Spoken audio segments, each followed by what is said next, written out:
고린도후서 13장 1절부터 10절까지의 말씀 교독합니다. 1절 제가 먼저 읽습니다. 내가 이제 세 번째 너희에게 가리니 두세 증인의 입으로 말마다 확정하리라. 내가 이미 말했거니와 지금 살아있으나 두 번째 대면의 때와 전에 지내준 자들과 그 남은 모든 사람에게 미리 말하노니 내가 같이 하면 불쌍하지 아니하리라. 이는 그리스도께서 내 안에서 말씀하시는 증거를 너희가 구함이니 그는 너희에게 대하여 약하지 않고 도리어 너희 안에서 강하시니라. 그리스도께서 약하심으로 십자가에 못 박히셨으나 하나님의 능력으로 살아계시니 우리도 그 안에서 약하나 너희에게 대하여 하나님의 능력으로 그와 함께 살리라. 너희는 믿음 안에 있는가 너희 자신을 시험하고 너희 자신을 확증하라. 예수 그리스도께서 너희 안에 계신 줄을 너희가 스스로 알지 못하느냐? 그렇지 않으면 너희는 버림받은 자니라. 우리가 버림받은 자 되지 아니하는 것을 너희가 알기를 내가 바라고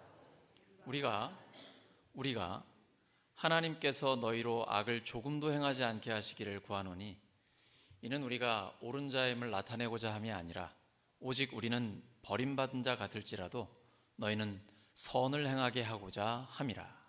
우리는 진리를 거슬러 아무것도 할 수 없고 오직 진리를 위할 뿐이니 우리가 약할 때 너희가 강한 것을 기뻐하고 또 이것을 위하여 구하니 곧 너희가 온전하게 되는 것이라. 그러므로 내가 떠나 있을 때 이렇게 쓰는 것은 예민할 때 주께서 너희를 넘어뜨리려 하지 않고 세우려 하여 내가 주신 그 고난을 따라 엄하게 하게 함이라. 아멘. 고린도후서 14번째 시간, 이제 마지막 시간입니다. 시험과 검증, 시험과 검증이라는 제목으로 하나님의 말씀 전하겠습니다. 시험을 좋아하는 사람 있을까 모르겠어요. 네, 믿음도 시험이 있을 때가 있습니다. 하나님께서 이 믿음을 테스트하실 때가 가끔 있는데요. 대표적인 예는 아브라함의 경우죠. 100세에 하나님의 아들을 주셨는데 그 아들이 한창 힘이 좋은 10대의 나이에 그 이삭을 바치라고 하셨거든요. 근데 아브라함은 그 믿음의 테스트를 통과했죠. 하나님의 말씀에 순종했습니다. 그리고 그 전에 미리 주셨던 약속, 아브라함의 너 씨를 통해서 모든 사람이 복을 받게 하겠다라는 그 말씀 이루어 주실 줄로 믿고 나아갔는데 이루어졌죠. 그것은 믿음의 테스트였기 때문입니다. 우리도 이제 새 가족들도 마찬가지고 신앙생활을 하다 보면 시험을 받을 때가 있습니다. 이게 사람 때문에 올 때도 있고요. 경제적인 어려움이 있을 수도 있고 어떤 사고를 당할 때도 있습니다.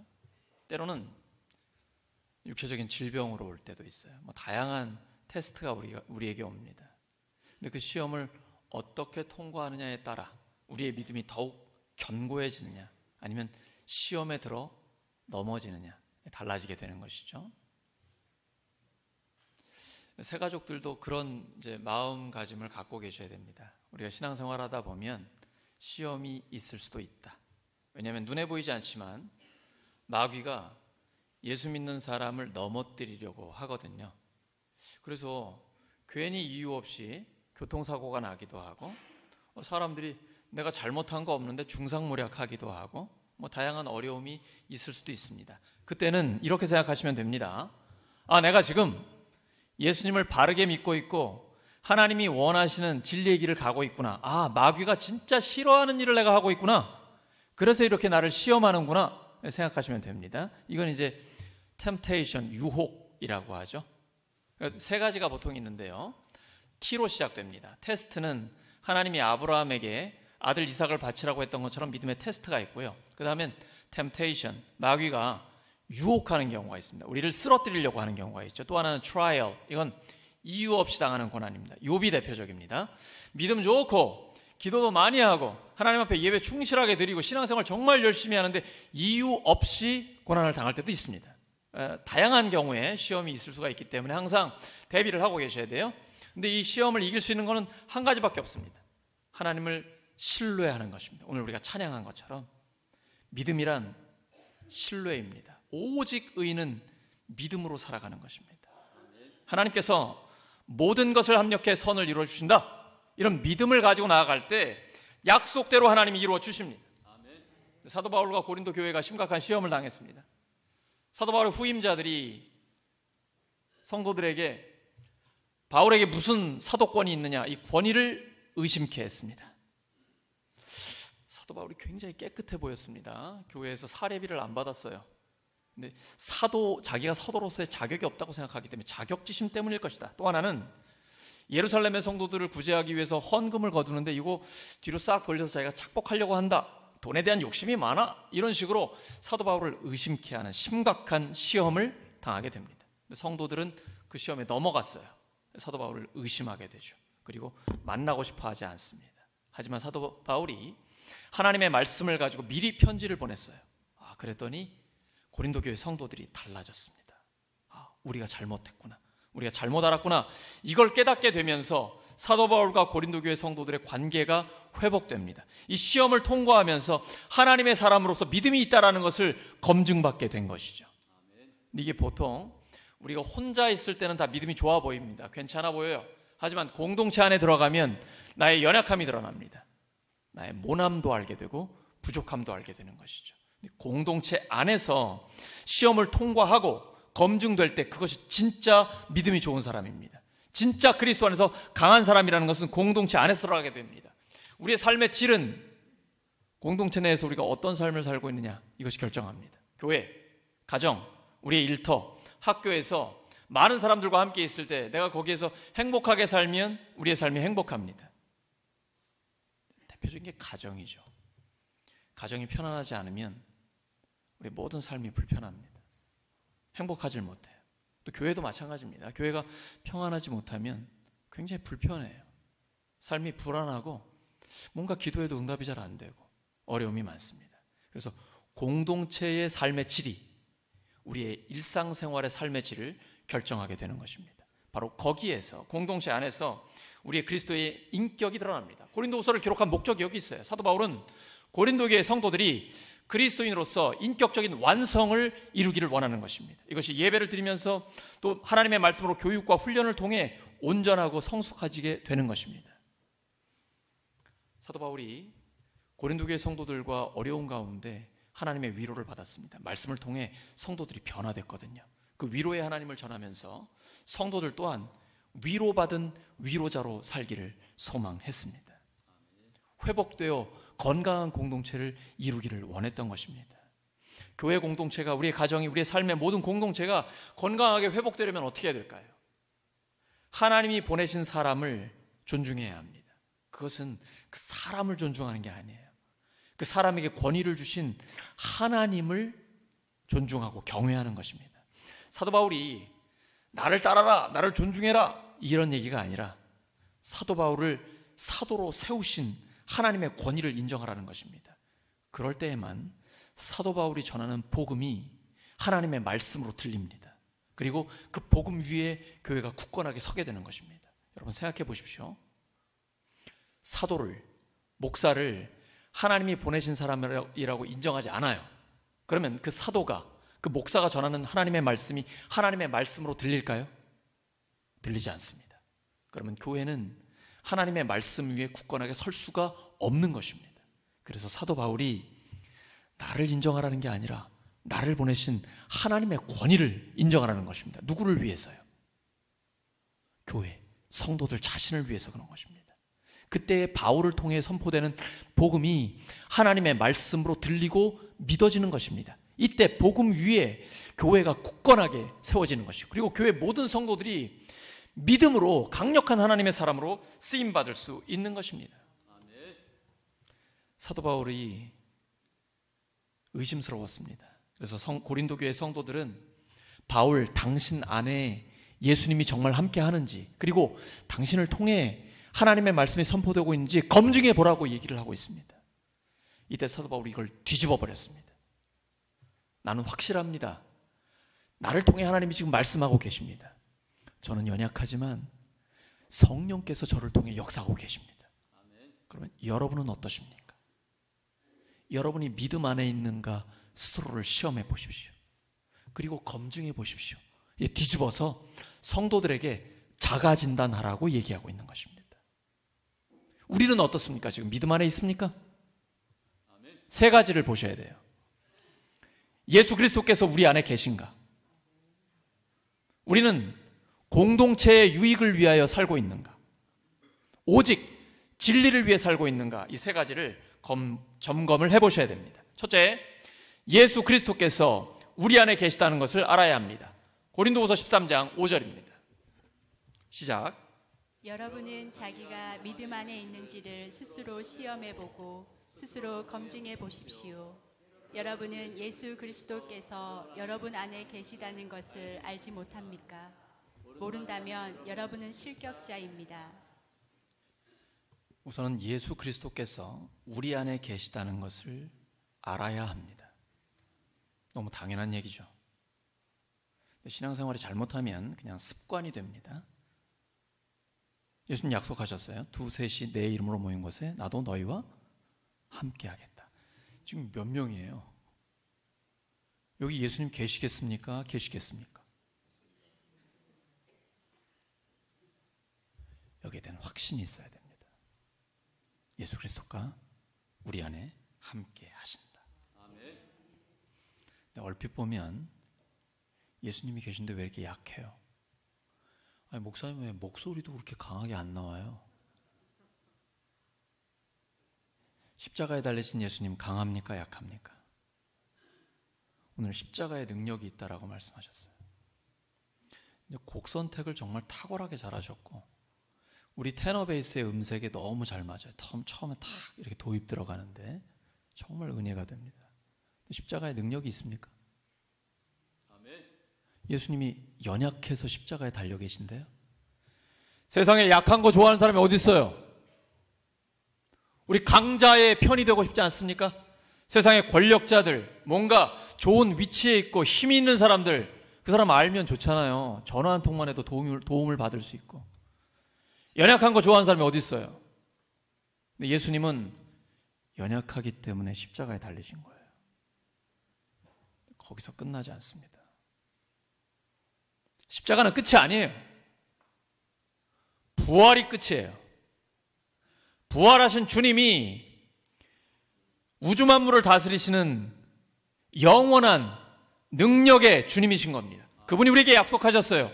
세상 끝날까지 너희와 반드시 함께 하겠다. 내가 너희와 항상 함께 하겠다라고 약속하셨습니다. 우리도 마찬가지입니다. 예수님 믿는 사람 약해 보이죠? 어수룩해 보이죠?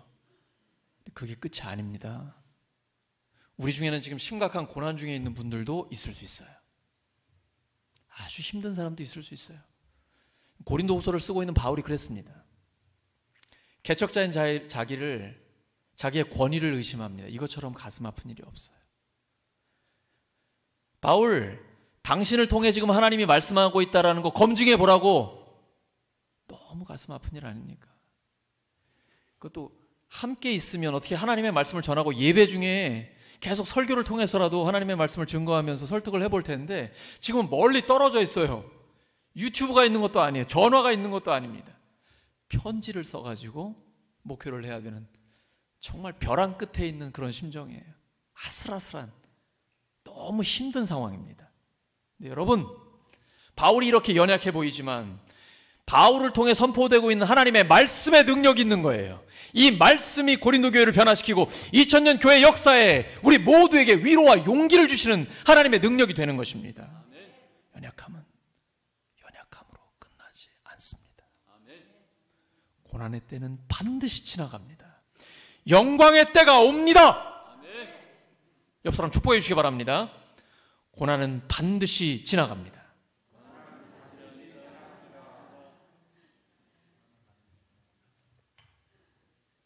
십자가의 능력이 있습니다. 십자가로 끝나지 않고 부활이 있기 때문이에요. 우리는 부활을 믿는 부활의 주님의 제자들입니다. 십자가와 부활의 능력은 약함 속에 진정한 강함이 있는 거예요. 고린도 성도들은 바울을 의심했습니다. 왜냐하면 바울에겐 연약함이 있거든요. 하나님이 함께 하신다면 어떻게 저렇게 연약할 수 있는가? 그런 연약한 사도 바울을 통해 하나님의 말씀이 선포되고 성령의 능력이 계속 나타나요. 이게 진짜 하나님이 함께 하신다는 확증입니다. 만약에 바울이 정말 강력한 사람이요, 재벌이요, 그에게 권위와 명예와 권력이 있었다 그러면 그 사람의 능력이죠. 그에게 연약함이 있는데, 그는 정직하게 자기의 약함을 이야기하고 있는데 그 연약함을 통해 하나님의 능력이 계속 나타나는 거예요. 그러면 누구 능력입니까? 그건 하나님의 능력이에요. 그래서 사도 바울이 확신 가운데 선포하고 있는 것입니다. 우리에겐 균형이 있어야 됩니다.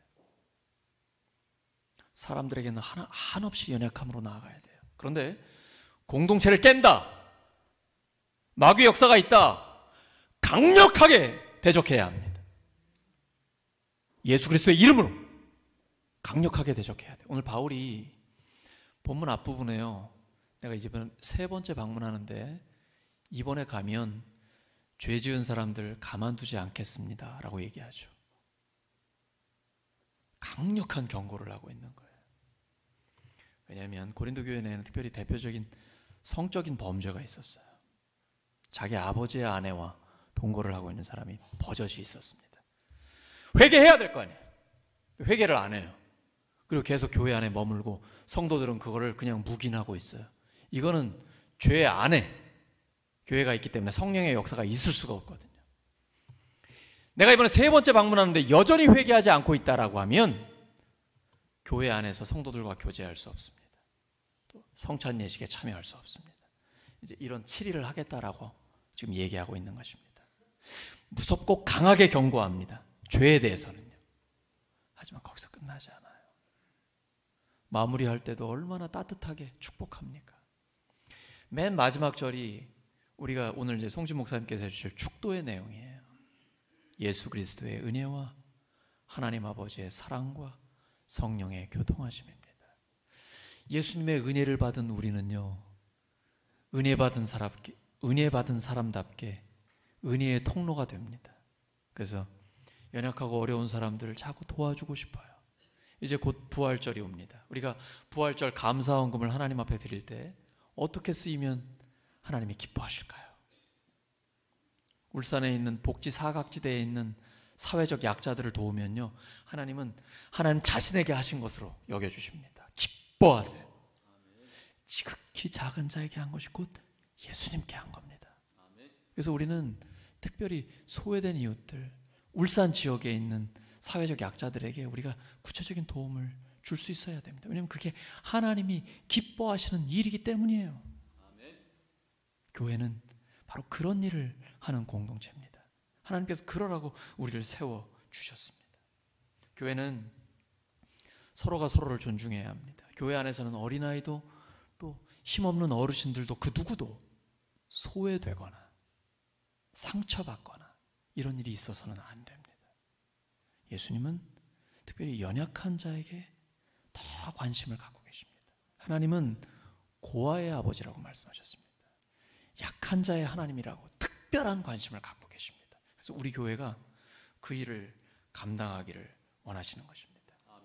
근데 이게 부활절, 성탄절 이런 식으로 절기 때 하는 어떤 연중 행사가 아니라 늘 어려운 이웃들, 약한 이웃들에게 일상적으로 도와주는 우리의 삶의 스타일이 됐을 때, 생활 양식이 됐을 때 점점 더 하나님이 기뻐하시는 건강한 교회가 되는 것입니다. 이런 교회가 되면요, 마치 어린아이가 아빠 엄마에게 갖는 그 친밀감 같은 것을 우리가 하나님께 갖게 돼요. 그래서 우리 안에 하나님이 함께 하신다는 게 가슴으로 느껴집니다. 하나님의 영원한 사랑이 지금 우리를 품고 있다라는 그런 따스함이 느껴지게 돼요. 그런 거 느껴지세요? 하나님의 영원한 사랑이 지금 나를 품고 있다라는 그런 따스한 안정감이 우리에게 있습니까? 만약에 없다면 하나님께 문제가 있을까요? 우리에게 문제가 있을까요? 우리에게 문제가 있습니다. 반드시 죄를 회개해야 합니다. 하나님과의 관계가 회복되려면 죄의 문제가 해결이 돼야 됩니다. 죄가 있으면 하나님과 우리의 사이를 죄가 가로막고 있습니다. 하나님의 그 영원한 사랑, 따뜻한 사랑이 우리에게 올 수가 없어요. 그런데 하나님 앞에 정직하게 회개하면 하나님은 용서해 주십니다. 그리고 기억도 하지 않으세요. 하나님은 쿨하신 분입니다. 용서하신 거 기억하지 않으십니다. 들춰내지 않으세요. 예수 그리스도의 십자가와 부활의 능력으로 우리의 모든 죄를 용서하시고 우리를 깨끗하게 해주셨습니다. 이렇게 하나님과의 관계가 회복이 되면 인간관계도 회복이 됩니다. 그리고 하나님의 사랑이 다시 느껴지기 시작합니다. 우리 안에 예수님이 역사하고 계신다는 확신이 들어옵니다. 소리 질러서가 아니라 가만히 있어도 주님이 우리 안에 계신다는 것을 확신하게 되는 것입니다. 내가 지금 그 예수님을 따르고 있는지, 돈을 따르고 있는지 점검해 보아야 합니다. 둘째, 공동체의 유익을 생각해야 합니다. 고린도후서 13장 9절입니다. 시작. 우리는 약하더라도 여러분이 강하면 그것으로 우리는 기뻐합니다. 우리는 여러분이 완전하기를 되기를 기도합니다. 사도 바울이 굉장히 강한 사람이죠. 생명 아끼지 않습니다. 나의 달려갈 길, 하나님 나에게 맡겨주신 은혜의 복음, 그 사명을 감당하는 데 있어서는 죽는 것도 두려워하지 않아요. 그런데 연약해져요. 성도들 앞에만 서면 연약해져요. 나는 연약해져도 괜찮아요. 나는 부족해 보이고 실격자로 여러분이 보셔도 괜찮아요. 근데 성도들이 강해지면 돼요. 여러분이 그리스도인으로서 하나님이 원하시는 인격적 성숙자가 되면 됩니다. 이게 저의 기쁨입니다. 바울이 그 얘기하는 거예요. 바울은 공동체의 유익을 생각하는 것입니다. 나의 유익을 생각하지 않고 공동체의 유익을 생각할 때 그 공동체는 건강해집니다. 가정도 마찬가지입니다. 예수님을 믿는 믿음의 가정이 건강하고 회복되는 이유가 있습니다. 우리 부부가 될 때 하나님 앞에서 약속한 거잖아요. 그래서 하나님이 만들어주신, 하나님께서 이루어주신 가정이기 때문에 인간이 깰 수 없다, 이런 생각을 갖고 있는 거예요. 예수님이 그렇게 말씀하셨거든요. 하나님이 맺어주신 가정, 사람이 깨서는 안 된다. 그렇기 때문에요, 부부간에 자꾸 나를 죽여요. 그리고 상대를 이해하려고 애를 씁니다. 몸부림쳐요. 그래도 싸워요. 워낙 다르기 때문에 싸우고 갈등이 있지만 자꾸 나를 죽이는 거예요. 그리고 하나님 앞에 기도하는 거예요. 저 인간을 바꿔달라고 하지 않고, 하나님 제가 잘못했습니다. 저를 바꿔주세요. 제가 아직도 부족하고 또 화를 냈습니다. 이러면서 하나님 앞에 기도하며 몸부림을 치는 거예요. 그러면요, 부부관계가 회복됩니다. 어제 싸웠다가도 어젯밤에 또 해결해요. 해가 지기까지 분을 품지 않아요. 반드시 해결하고 그리고 잠자리에 드는 거예요. 이걸 자녀들이 다 보고 있습니다. 자녀들이 다 듣고 있어요. 아빠 엄마의 분위기 때문에 가정의 분위기가 완전히 달라지거든요. 그런데 우리 아빠 엄마는 진짜다. 조금 전까지 막 싸우고 말다툼했는데 언제 그랬냐듯이 또 웃으면서 회복돼요. 이게 가능한 이유는 남편과 아내 그 사이에 예수님이 계시기 때문이에요. 자기보다는 가정이라는 공동체를 지키기를 원하기 때문이에요. 그러면 가정이 회복됩니다. 건강해집니다. 그리고 자녀들도 그걸 본받게 됩니다. 계속해서 믿음의 가정을 이룰 수가 있는 것입니다. 교회도 마찬가지입니다. 성도가 자기의 유익을 생각하지 않고 교회 전체의 유익을 생각할 때 교회는 건강한 교회가 됩니다. 나를 계속 죽이는 거죠. 그리고 성도들을 살리기 위해서 애를 쓰면 하나님께서 그 교회를 건강하게 세워주십니다. 바울이 그런 거예요. 나는 연약해 보여도 괜찮습니다. 여러분이 강건해지면 돼요. 여러분이 저를 약한 자로 보셔도 괜찮습니다. 부족한 자로 보셔도 괜찮아요. 여러분만 하나님 앞에 온전한 자로 인격적인 완성을 이루어가면 되는 것입니다. 하지만 죄는 안 됩니다. 뽑아버려야 됩니다. 이때 바울이 예레미야 선지자를 생각하고 있음에 틀림없습니다. 하나님이 어린 예레미야를 부르셨습니다. 내가 너를 보낼 때 누구에게 보내든지 어디로 보내든지 너는 가라. 안 돼요. 하나님, 저 너무 어립니다. 어리다고 말하지 마라. 내가 너의 입에 나의 말을 주었다. 그 어린 예레미야에게 하나님의 말씀을 주셨어요. 그러면서 뽑아버리고 파괴시키고 심고 세우라라고 말씀하십니다. 예레미야는 이 두 가지를 다 해야 돼요. 악한 쓴뿌리들은 뽑아버려야 됩니다. 잘못 세워진 것들은 다 허물어버려야 돼요. 그래야 새롭게 세울 수 있잖아요. 우리의 이 예배당 아름답게 세울 수 있는 이유가 뭡니까? 기존의 것들은 다 무너뜨려야 되잖아요. 예레미야는 그걸 한 겁니다. 뽑아버리고 무너뜨리고 그 다음에 하나님의 뜻대로 심고 하나님이 기뻐하시는 것을 세우고 이 두 가지를 다 하는 거예요. 그리고 예수님을 믿는 우리의 심정에 새 언약을 주셨습니다. 예레미야 31장에 보면 새 언약이 나와요. 옛 언약과 다릅니다. 십계명은 돌판에 새겼어요. 하지만 새 언약은 우리의 마음판에 성령께서 새겨주십니다. 성령이 아니고는 예수님을 주님이라고 고백할 수 없습니다. 우리가 성령님의 역사가 있기 때문에 예수님을 주님으로 믿고 영원한 생명을 얻은 것입니다. 하나님의 나라를 맛보면서 살아가는 이유가 성령의 역사가 우리 안에 있기 때문입니다. 그 성령의 역사를 따라가다 보면 악한 것들은 무너지고 하나님이 기뻐하시는 새로운 것들이 세워지게 되는 것입니다. 바로 우리가 하나의 미랄이 되어 썩어 없어지고 공동체를 살리는 것입니다. 나는 희생하고 힘들지만 평화를 만드는 사람이 되어서 공동체를 평화롭게 해주는 것입니다. 근데 이게 아무나 못합니다. 사람은 다 이기적입니다. 저도 마찬가지입니다. 이기적인 사람은 공동체의 유익을 먼저 생각할 수가 없어요. 그래서 오직 희망은 그리스도인에게 있습니다.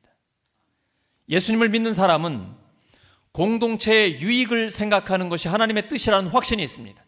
하나님의 말씀이기 때문이에요. 그래서 이것이 하나님의 뜻이라면, 공동체의 유익을 위한 것이라면 희생을 마다하지 않습니다. 필요할 때는 내 목숨까지도 내어드립니다.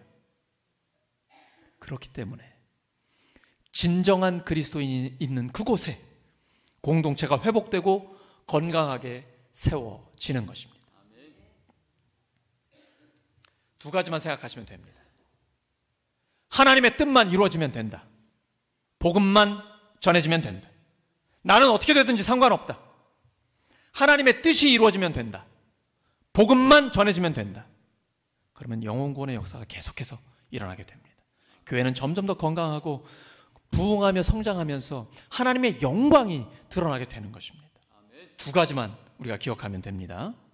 하나님의 뜻만 이루어지면 됩니다. 복음만 전해지면 됩니다. 옆 사람 축복해 주시기 바랍니다. 하나님의 뜻만 이루어지면 됩니다. 복음만 전해지면 됩니다.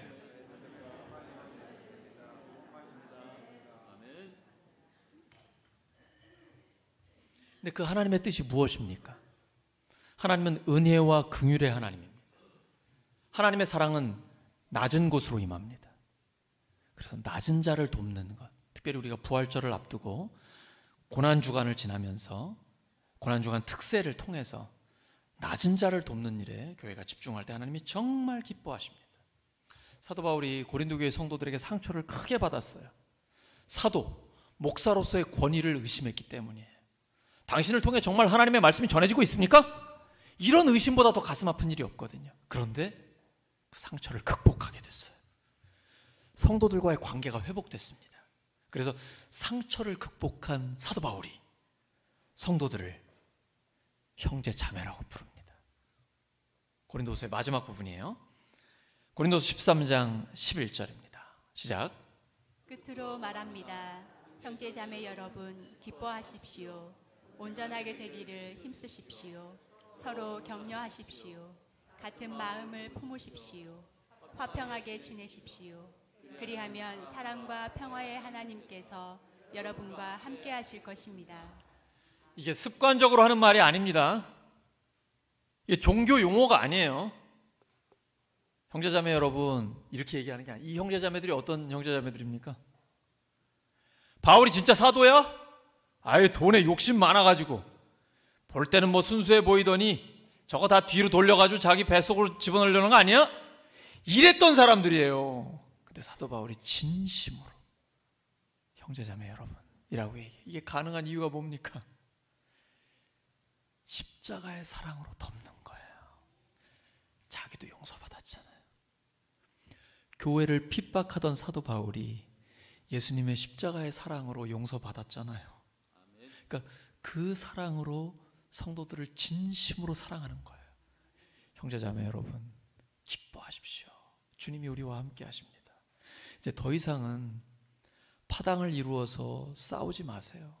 같은 마음을 품으십시오. 그리고 그리스도인으로서 인격적 완성에 도전하세요. 여러분, 평화롭게 사이좋게 지내세요. 그러면 사랑과 평화의 하나님이 우리와 함께 하십니다. 셋째, 오직 진리를 위해서만 살아야 합니다. 고린도후서 13장 8절입니다. 시작. 우리는 진리를 거슬러서는 아무것도 할 수 없고 오직 진리를 위해서만 무언가 할 수 있습니다. 성령이 아니고는 예수님을 주님이라고 고백할 수 없습니다. 성령은 진리의 영입니다. 성령의 사람은 오직 진리를 위해서만 살 수밖에 없습니다. 혹시 내가 일터에서 또는 가정에서 교회에서도 마찬가지고 이거 하나님이 싫어하시는 거 아닌가 이렇게 찜찜하거나 또는 분명히 이건 하나님의 뜻에 위배된다, 이건 하나님의 뜻이 아니다, 근데 이걸 계속해서 고의적으로 습관적으로 짓는 죄가 있습니까? 반드시 회개하고 끊어야 합니다. 이제 그만 끊어야 합니다. 이걸 끊지 않으면 성령의 역사 경험할 수 없습니다. 왜 내가 이렇게 열심히 신앙생활하는데 나에게는 하나님의 역사가 나타나지 않는가? 죄의 문제 때문이에요. 진리의 성령이 우리 안에 있으면 반드시 오직 진리를 따라 살아야 합니다. 그렇지 않은 게 있다면 그걸 끊어버려야 되고 없애버려야 됩니다. 그래야 성령의 역사가 우리에게 계속되는 것입니다. 다른 사람의 인격을 존중하고 끝까지 참아주는 것, 이게 하나님의 뜻이요 하나님의 진리입니다. 사랑과 진리를 품고 살아갈 때 성령의 역사는 우리 삶 가운데 계속해서 되는 것입니다. 오늘 우리 찬양할 때 우리가 방황하고 목적 없이 방황하고 어떤 의미 없이 살아가던 우리의 삶에 십자가의 사랑이 임했습니다. 부활의 능력이 우리에게 임했습니다. 그때부터 우리의 삶에 의미가 생겼고 분명한 삶에 목적이 생긴 것이죠. 이것이 바로 진리의 성령께서 하시는 일입니다. 성령이 임하시면 모든 것을 가르치시고 모든 진리 가운데로 인도하시며 주님 말씀을 생각나게 하십니다. 그래서 우리가 가는 길이 하나님이 기뻐하시는 길이요 가장 가치 있고 의미 있는 길이라는 것을 다시 한번 확인시켜 주십니다. 잘 모르시겠죠? 새가족들 이거 어렵지 않습니까? 당연합니다. 우리가 진로를 선택할 때, 또 배우자를 선택할 때, 어떤 사업적인 결단을 내릴 때 얼마나 많은 생각과 방황이 있습니까? 하물며 하나님의 진리를 깨닫는데 방황이 없다? 아무 생각 없다? 쉽지 않습니다. 수많은 방황과 많은 생각과 고민 끝에 하나님의 진리를 깨닫는 것입니다. 그때 이것만이 정말 진리구나. 여러분 해보고 싶은 거 다 해봤잖아요. 수많은 방황을 하다가 우리가 하나님 앞에 온 거 아닙니까? 그 하나님의 진리를 깨달았을 때 이것만이 참된 길이다 확신이 있기 때문에 우리가 그 길을 가는 거잖아요. 그러므로 새가족들, 청년들, 우리의 자녀들 이해해 주셔야 합니다. 기다려 주셔야 돼요. 방황하는 것이 정상입니다. 그 방황의 때를 지나고 나서 하나님의 진리에 대한 확신이 있을 때 그때 내 삶 전체를 하나님 앞에 드리게 되는 것입니다. 그때 진정한 헌신이 일어나고 거기에서 하나님의 역사가 나타나며 하나님 앞에 크게 쓰임받을 수가 있는 것입니다. 교회 안에서 옳고 그름 이거 중요하지 않습니다. 이것 때문에 흥분하지 마십시오. 진짜 중요한 건 내가 다른 사람을 사랑하고 있는가, 사랑하지 않는가 이것입니다. 옳고 그름보다 중요한 것이 사랑입니다. 교회의 존재 목적이 영혼을 구원해 제자 삼는 것이기 때문입니다. 영혼을 구원하기 위해 생명을 살리는 것이라 하면 옳고 그름의 문제는 좀 뒤로 하시고 기다리셔야 됩니다. 방황하는 거 정상입니다. 부족한 것 괜찮습니다. 기도하며 기다려 주셔서 스스로 깨닫고 회개하여 돌이킬 수 있는 기회를 주셔야 합니다. 오늘 말씀 정리합니다. 우리가 믿음 안에 있는가 스스로 시험하고 검증해야 합니다. 세 가지입니다. 우리 안에 그리스도께서 함께하고 계시는 걸 알고 있습니까? 나의 유익이 아니라 공동체의 유익을 생각하고 있습니까? 오직 진리를 위해 살고 있습니까? 이 시험을 통과해 하나님의 사람으로서 검증이 되면 십자가와 부활의 능력 때문에 하나님 앞에 가장 강력한 하나님의 사람으로 쓰임받을 수 있는 것입니다. 믿음의 시험을 통과해 하나님의 사람으로 검증되어서 십자가와 부활의 능력으로 가장 강력한 주님의 제자로 하나님의 영광을 위해 쓰임받는 우리 모두가 되기를 예수 그리스도의 이름으로 축원합니다. 함께 기도합니다. 하나님 아버지, 저희들이 믿음 안에 있는지 스스로 시험해보고 검증되기를 원합니다. 그래서 십자가와 부활의 능력으로 검증된 하나님의 사람으로 주의 영광을 위해 살아가는 저희 모두가 되게 하여 주시옵소서. 감사드리며 예수 그리스도의 이름으로 기도드립니다.